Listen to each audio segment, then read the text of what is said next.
नमस्कार दोस्तों, मेरा नाम गौतम सोनोने। मैं फादर एंड ITI में वाशी नवी मुंबई यहाँ में एज एन इंस्ट्रक्टर के काम करता हूँ। आज मैं आप लोगों को ऑयल प्रेशर गेज सर्किट के बारे में जानकारी देने वाला हूँ। इस टॉपिक में मैं 5 ऑब्जेक्टिव कंप्लीट करने वाला हूँ। Introduction, need, components of the oil pressure gauge, 4th number types. इस टाइप्स में burden tube type oil pressure gauge और बी में है इलेक्ट्रिकल ऑयल प्रेशर गेज और 5th टॉपिक है मेरा ऑयल प्रेशर वार्निंग लाइट।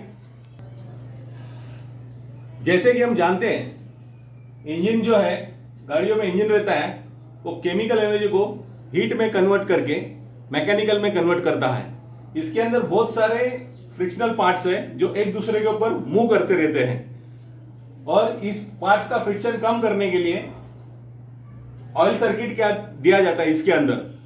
अगर ये ड्राइवर को अगर पता चलना होता है कि अपना ऑयल प्रेशर बराबर है क्या नहीं, हमारा लुब्रिकेशन सिस्टम बराबर काम कर रहा है क्या नहीं, इसी के लिए गाड़ियों में ऑयल प्रेशर सर्किट दिया जाता है।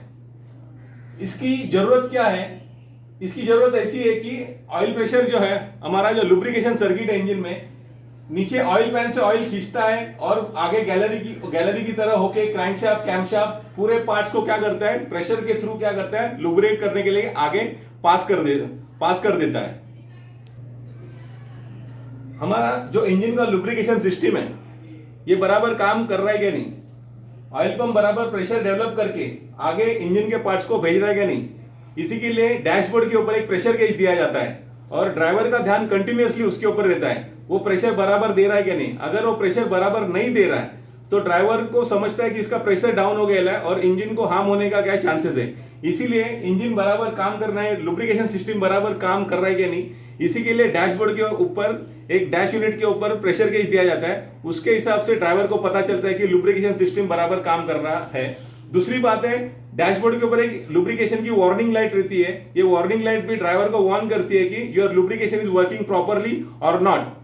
और ये लाइट जब चालू होती है, बंद होती है, इग्निशन ऑन करने पे लाइट ऑन होती है और जैसे इंजन चालू करेंगे तो ये लाइट बंद होना मांगता है। ये लाइट बंद हो गई तो इसका मतलब ऐसे रहता है कि lubrication is working properly. Dashboard unit जो है, ये सब डैशबोर्ड यूनिट है, इसे ऑयल प्रेशर गेज बोलते हैं। ये गेज के अंदर रीडिंग है 0, 25, 50, 75, 100। इसका रीडिंग पाउंड स्क्वायर इंच में दिया जाता है। अप्रोक्सीमेटली 14.7 या 15 pound is equal to approximately 1 bar या 1 kg के आसपास आता है। तो इसको हम ऐसे PSI से हम मतलब kg में भी क्या कर सकते हैं, कन्वर्ट कर सकते हैं। नॉर्मली इंजन का जो लुब्रिकेशन का प्रेशर है लाइट मोटर कार का 3.5 kg पर सेंटीमीटर स्क्वायर से लेके 5 kg पर सेंटीमीटर स्क्वायर तक रहता है। तो उसके कन्वर्ट करने के हिसाब से अप्रोक्सीमेटली 50 to 75 तक हमारा पाउंड स्क्वायर प्रेशर जाता है। अगर ये प्रेशर बराबर इंडिकेट करता है तो ड्राइवर को समझता है कि प्रेशर प्रॉपरली काम कर रहा है। इसी को बोला जाता है कि डैशबोर्ड यूनिट। ये डिफरेंट टाइप्स के डैशबोर्ड यूनिट है। इसे इंजन यूनिट बोला जाता है। इसी को ऑयल प्रेशर सेंसर भी बोला जाता है। यह सेंसर इंजन का ब्लॉक में, ऑयल गैलरी में या हेड के गैलरी में जहां ऑयल पास होता है, ऑयल का प्रेशर आता है, उस जगह पे फिट हुआ रहता है। इसके अंदर डायफ्राम है और इसके अंदर ही क्या रहता है कि स्लाइडिंग रेजिस्टेंस रहता है। ये ऑयल गैलरी में फिट होता है। ये डिफरेंट टाइप्स के सेंसर्स हैं, अलग अलग टाइप के सेंसर दिखाए हैं मैंने। अगर सपोज इस सेंसर्स में या इसी को इंजन यूनिट बोला जाता है, अगर इसमें वायर्स लगने के लिए अगर जगह है तो ये समझने का कि ये electrical type oil pressure gauge है। अगर सपोज इसके यहाँ एक सिर्फ होल रहता है या ओरिफिस रहता है तो समझने का ये burden tube type oil pressure gauge है। ये burden tube type oil pressure gauge है। इसे burden tube type oil pressure क्यों कहा जाता है? क्योंकि इस गेज के अंदर ये ट्यूब है, ये बर्डन ट्यूब है। इसके अंदर प्रेशर आने के बाद में ये सेक्टर से कनेक्टेड है और वे ऐसे स्ट्रेट होने का क्या करती है, ट्राई करती है। जैसे कि हम नल को पाइप लगाने के बाद में, नल खोलने के बाद में पाइप में प्रेशर आने की वजह से पाइप कैसा सीधा होने का ट्राई करता है, ऐसा इसके अंदर प्रेशर आया तो ये जो बर्डन ट्यूब है स्ट्रेट होने का ट्राई करती है। इसीलिए इसको बोला जाता है कि बर्डन ट्यूब। ये एंड में सेक्टर से कनेक्टेड है, लाइक दिस। ये सेक्टर है, ये सेक्टर से ये कनेक्टेड है, और ये सेक्टर इस पिनियन गियर को कनेक्टेड है, और पिनियन गियर को सेंटर में ये नीडल लगा रहता है। दूसरा जो यूनिट है इसे इंजन यूनिट बोला जाता है। इंजन यूनिट बोला जाता है, ये इंजन का ब्लॉक में, ऑयल गैलरी में, या इंजन का हेड में, ऑयल गैलरी में फिट होता है। और इंजन यूनिट और डैशबोर्ड यूनिट, ये दोनों को कनेक्ट करने के लिए ये कैपिलरी ट्यूब है। कैपिलरी ट्यूब का मतलब क्या रहता है? स्मॉल, एकदम बारीक ओरिफिस, एकदम छोटा होल रहेगा तो उसे ओरिफिस कहा जाता है। ऐसे बारीक सा पाइप रहता है, इस पाइप के अंदर होल्स रहते हैं। इस कैपिलरी ट्यूब से ऑयल आगे क्या होता है? पास होता है। Why it is called the capillary tube? Because ये पाइप का अंदर का डायमीटर है, इनसाइड डायमीटर बहुत स्मॉल रहता है, that's why it is called the orifice। और ऐसे जो पाइप्स रहते हैं इसी को बोला जाता है फ्लेक्सिबल पाइप है, इसी को बोलते हैं कैपिलरी ट्यूब। इंजन यूनिट और डैशबोर्ड यूनिट, ये दोनों कैपिलरी ट्यूब से क्या रहते हैं? कनेक्टेड रहते हैं। अभी जैसे इंजन ऑफ है, दैट टाइम ऑयल का प्रेशर क्रिएट होता नहीं है, इंजन चालू नहीं होता है, इंजन को ऑयल पंप रोटेट करता नहीं है कैमशाफ्ट के थ्रू। जैसे हम इंजन स्टार्ट करेंगे तो ऑयल पंप ऑयल पैन से ऑयल खींच के आगे ऑयल इंजन का गैलरी में, ब्लॉक का गैलरी में या हेड का गैलरी में ऑयल आगे सप्लाई करता है। तो उस गैलरी में प्रेशर आता है, उस गैलरी में ये जो हमारा इंजन जो सेंसर लगा है इसके थ्रू वो ऑयल का प्रेशर यहां से कैपिलरी ट्यूब से पास होके इस बर्डन ट्यूब के अंदर जाता है। जैसे जैसे बर्डन ट्यूब में इंजन का स्पीड इंक्रीज होता जाता है, वैसे इसके अंदर का प्रेशर भी, ऑयल का प्रेशर इंक्रीज होता है। ऑयल ये नॉन कंप्रेसिबल है, तो प्रेशर इंक्रीज होने की वजह से ये बर्डन ट्यूब स्ट्रेट होने का ट्राई करती है। इसके वजह से इससे कनेक्टेड जो ये सेक्टर है, ये सेक्टर ऐसे मूव होता है। ये मूव होने की वजह से प्रेशर जैसा इंक्रीज होएगा ऐसा सेक्टर मूव होता है। ये सेक्टर इस पिनियन गियर को रोटेट करता है, और इस पिनियन गियर के ऊपर सेंटर में जो निडल लगी है वो निडल इंडिकेट हाई की तरफ जाती है और प्रेशर इंडिकेट करती है। अप्रोक्सीमेटली जो इंजन का, जो पेट्रोल इंजन का जो प्रेशर है वो 3.5 kg से लेके 5 kg के आसपास रहता है। जैसे जैसे हम इंजन का स्पीड बढ़ाते जाएंगे मैक्सिमम 5.5 तक kg तक उसका प्रेशर आता है। उसके बाद में बाईपास है, रिलीफ वॉल के थ्रू वो प्रेशर क्या किया जाता है? रिलीज किया जाता है। इस तरह से बर्डन ट्यूब जो गेज है हमारा, टेम्परेचर गेज, काम करता है।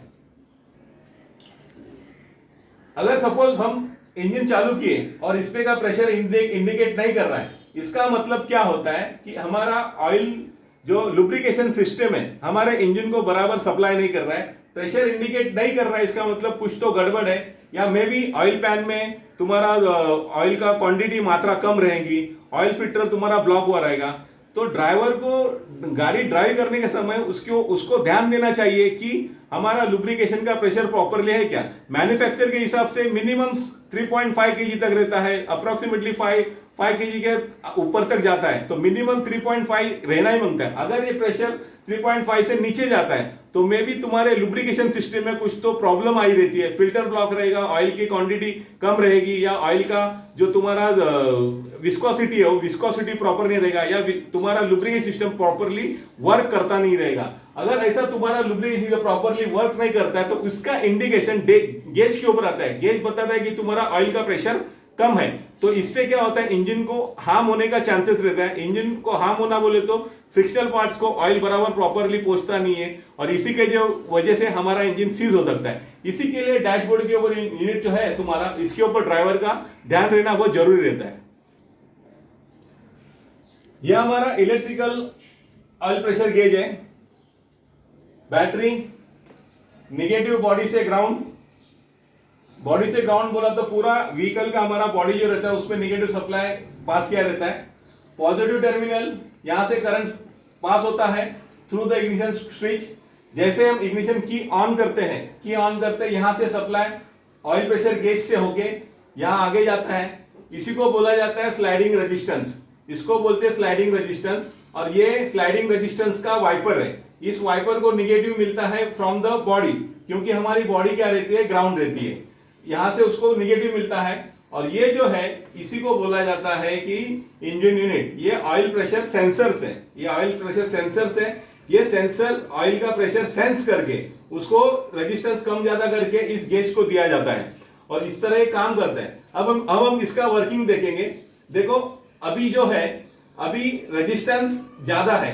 जब इंजन अभी हमारा ऑफ रहेगा, इंजन हमारा ऑफ रहेगा, दैट टाइम क्या होता है, ये जो डायफ्राम है, ये डायफ्राम नीचे की तरफ झुका रहता है। ये नीचे की तरफ झुका रहता है क्योंकि इसके अंदर ऑयल का प्रेशर गैलरी के थ्रू आता नहीं है, ये नीचे की तरफ झुका रहेगा। दैट टाइम ये जो रेजिस्टेंस, ये वाइपर है, ये वाइपर इस तरह झुके, इधर तक आके टच हुआ रहता है, ये पॉइंट में, ये पॉइंट में हुआ रहता है। दैट टाइम लो, जो लो और हाई इस डैशबोर्ड के यूनिट के अंदर प्राइमरी कॉइल है, सेकेंडरी कॉइल है, या ऑपरेटिंग कॉइल है, या लिमिटिंग कॉइल है। तो जब ये रेजिस्टेंस कम रहता है, दैट टाइम लो वाले एल साइड में, लो वाले साइड के इधर जो इलेक्ट्रोमैग्नेटिक कॉइल है उसके अंदर मैग्नेट ज्यादा प्रोड्यूस होता है, और जो प्रेशर है वो हमारा लो में क्या करता है, इंडिकेट करता है। जैसे हम इंजन स्टार्ट करते हैं, जैसे हम इंजन स्टार्ट करते हैं, दैट टाइम ऑयल का जो प्रेशर है गैलरी के थ्रू इसके अंदर, इस सेंसर्स के अंदर आता है, और प्रेशर की वजह से डायफ्राम आगे उठता है। ये डायफ्राम फ्लेक्सिबल है, ये डायफ्राम फ्लेक्सिबल है। ये डायफ्राम जैसे ऊपर उठता है, ऊपर उठने के वजह से ये जो रेजिस्टेंस है, जो लो रेजिस्टेंस है, वो हाई की तरफ क्या होता है, बढ़ता है। ये जब हाई की तरफ बढ़ने के वजह से लो इलेक्ट्रोमैग्नेटिक कॉइल का इलेक्ट्रोमैग्नेट कम प्रोड्यूस होता है, और दूसरा जो हाई की तरफ का जो इलेक्ट्रोमैग्नेटिक कॉइल है उसके अंदर करंट ज्यादा पास होता है, उसके अंदर मैग्नेट प्रोड्यूस होने की वजह से वो हाई की तरफ क्या करती है, इंडिकेट करती है। इसी तरह मतलब ये अपना इलेक्ट्रिकल ऑयल प्रेशर गेज काम करता है। इस डैशबोर्ड के अंदर मैंने लास्ट टाइम मैंने आपको बताया था कि एक प्राइमरी कॉइल रहती है और दूसरी सेकेंडरी कॉइल रहती है। दोनों भी कॉइल इलेक्ट्रोमैग्नेटिक रहती है, या इसी प्राइमरी सेकेंडरी कॉइल को ऑपरेटिंग कॉइल या लिमिटिंग कॉइल बोला जाता है। इसी तरह ये काम करता है। अगर ये सपोज इंजन आपने स्टार्ट किया, अगर आपका प्रेशर इंजन चालू होने के बाद में प्रेशर हाई की तरफ जाता नहीं है, 3.5 kg के ऊपर जाता नहीं है, तो सब इसका प्रॉब्लम ऐसा रहता है कि मे भी तुम्हारा गेज प्रॉपरली वर्किंग नहीं करता रहेगा, या तो फिर तुम्हारी लुब्रिकेशन सिस्टम प्रॉपरली काम करती नहीं रहेगी। इसीलिए डैशबोर्ड में ड्राइवर का ध्यान देना बहुत जरूरी है। ये अगर प्रेशर बराबर है तो तुम गाड़ी ड्राइव कर सकते हो। अगर ये प्रेशर बराबर इंडिकेट नहीं करता है, इट मींस ये इंजन को तुम्हारे हार्म कर सकता है। इसी तरह हमारा इलेक्ट्रिकल ऑयल प्रेशर गेज काम करता है। ये ऑयल प्रेशर गेज का वार्निंग लाइट सर्किट है। वार्निंग लाइट सर्किट का मतलब क्या रहता है कि लुब्रिकेशन अगर तुम्हारा प्रॉपरली काम करता है या नहीं करता है, ये ड्राइवर को एक लाइट रहती है, उसी को बोला जाता है लुब्रिकेशन वार्निंग लाइट। ये वार्निंग लाइट ड्राइवर को ऑन इंडिकेट करती है कि आपका लुब्रिकेशन प्रॉपरली काम नहीं कर रहा है। इसी के लिए इस सर्किट को बोला जाता है वार्निंग लाइट सर्किट। इस वार्निंग लाइट सर्किट में ये बैटरी है, 12 वोल्ट बैटरी, नेगेटिव बॉडी के साथ में ग्राउंड है। यहाँ का पॉजिटिव ये इंडिकेटर लैंप है। ये जो इंडिकेटर लैंप है डैशबोर्ड के ऊपर फिट होता है, फिट होता है, और इसके ऊपर तुम्हारा ऑयल पैन का लुब्रिकेशन का एक साइन आता है इसके ऊपर, और यहां से ये सप्लाई आगे चल के यहाँ इस इंजन यूनिट के सेंसर्स के अंदर चली जाती है। सेंसर पे जाने के बाद में ये जो फिक्स पॉइंट है, ये फिक्स पॉइंट तक यहाँ सप्लाई पॉजिटिव आया रहता है। ये इंजन यूनिट ऑयल गैलरी के अंदर फिट होता है। इसके अंदर ये डायफ्राम है, डायफ्राम फ्लेक्सिबल डायफ्राम है। अभी जब हम इंजन स्टार्ट करते हैं तो ऑयल के प्रेशर के वजह से, ऑयल का प्रेशर गैलरी के थ्रू इस इंजन यूनिट के अंदर, इस सेंसर्स के अंदर आता है। ये प्रेशर के वजह से ये डायफ्राम ऊपर ट्रैवल करता है। ये डायफ्राम जैसे ऊपर ट्रैवल करता है, इस मूवेबल पॉइंट को वो पुश करता है। मूवेबल पॉइंट को पुश करेगा तो ये दोनों भी पॉइंट क्या हो जाते हैं, क्लोज हो जाते हैं। यहां से इसको पॉजिटिव मिल रहा है, यहां से ओके, ऐसा करके इस पॉइंट के थ्रू वो निगेटिव में यहाँ के बॉडी के साथ में ग्राउंड होता है। बॉडी के साथ में ग्राउंड होने के बाद सर्किट क्लोज होता है और ये बल्ब क्या होता है, ग्लो होता है। जब ये बल्ब ग्लो होता है तो इसका मतलब तुम्हारा लुब्रिकेशन प्रॉपरली वर्क कर रहा है। ऐसे अभी ये बल्ब ग्लो होता है तो लुब्रिकेशन प्रॉपरली वर्क करता है। तो कुछ गाड़ियों में ये नॉर्मल 2 टाइप के सेंसर यूज करते, ओपन टाइप या क्लोज टाइप। कुछ गाड़ियों में ये जो है ये क्लोज रहता है और लुब्रिकेशन आने के बाद में ये क्या होता है, ओपन होता है। और कुछ गाड़ियों में ये ओपन रहता है, लुब्रिकेशन प्रेशर आने के बाद में ये क्लोज होता है। तो 2 type sensors are used in the lubrication system. One is the open type and second one is the closed type. इस तरह से हमारा वार्निंग लाइट सर्किट काम करते रहता है। अगर आपको मेरा ये लुब्रिकेशन सिस्टम सर्किट का ऑयल प्रेशर सर्किट अगर आपको पसंद आया रहेगा, आपको अगर समझा रहेगा, तो लाइक कीजिए, शेयर कीजिए और सब्सक्राइब कीजिए। धन्यवाद।